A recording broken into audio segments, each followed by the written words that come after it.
దాదాపుగా 14 సంవత్సరాల నుంచి కూడా కంటిన్యూస్గా కడుతూనే ఉన్నారు. ప్రభుత్వాలు మారుతూ ఉన్నాయి కానీ ఉప్పల్ ప్రజల పరిస్థితులు అయితే మారడం లేదన్న విషయాన్ని మనందరం కూడా గమనించవచ్చు. మరి ఇక్కడ ఉప్పల్లో ఉండేటటువంటి ఫ్లైఓవర్ పూర్తి చేయడానికి కోసము పోయిన సంవత్సరం నేను లెజిస్లేటివ్ కౌన్సిల్లో ఒక ఎమ్మెల్సీగా ఈ విషయాన్ని రేజ్ చేయడం జరిగింది.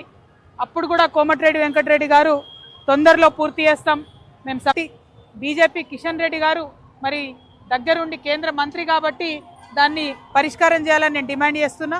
మరి ఈ ప్రాంత ఎంపీ అయినటువంటి ఈటెల రాజేంద్ర అన్న ఇక్కడికి రావాలి, మేము ఎట్లయితే వచ్చినామో అట్లా ఒకసారి మీరు వచ్చి చూస్తే ఈ కాంట్రాక్టర్లకు భయం ఉంటుంది.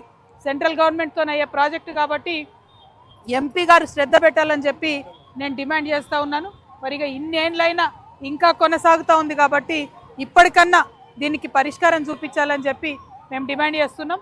ఇక్కడ బీజేపీ ఎంపీ గారు శ్రద్ధ పెట్టాలి, స్థానికంగా ఉన్న ఎమ్మెల్యే గారు అవసరమైతే ఇక్కడ కూర్చొని దీక్ష చేసి ధర్నా చేసి మరి గొడవ చేయాలి, దీన్ని త్వరితగతిన పూర్తి చేసుకోవాలి. మీరు చేయకపోతే ఇదే విజిట్ ఇదే పని మేము నిరంతరం చేసి మీరు ఈ పని పూర్తి చేసే వరకు కూడా ఎంటబడతామని జాగృతి నుండి తెలియజేస్తూ ఉన్నాం. మరి మొత్తం మేడ్చల్ మల్కాజ్గిరి జిల్లా పర్యటన జాగృతి జనం బాట ఇవాళ ప్రారంభమైంది. ఇంకా 4 రోజులు ఈ పర్యటన జరుగుతుంది, అన్ని నియోజకవర్గాల్లో కూడా సాగుతుంది.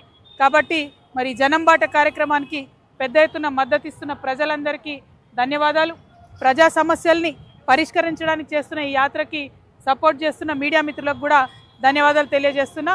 జై తెలంగాణ, జై జాగృతి, జై తెలంగాణ.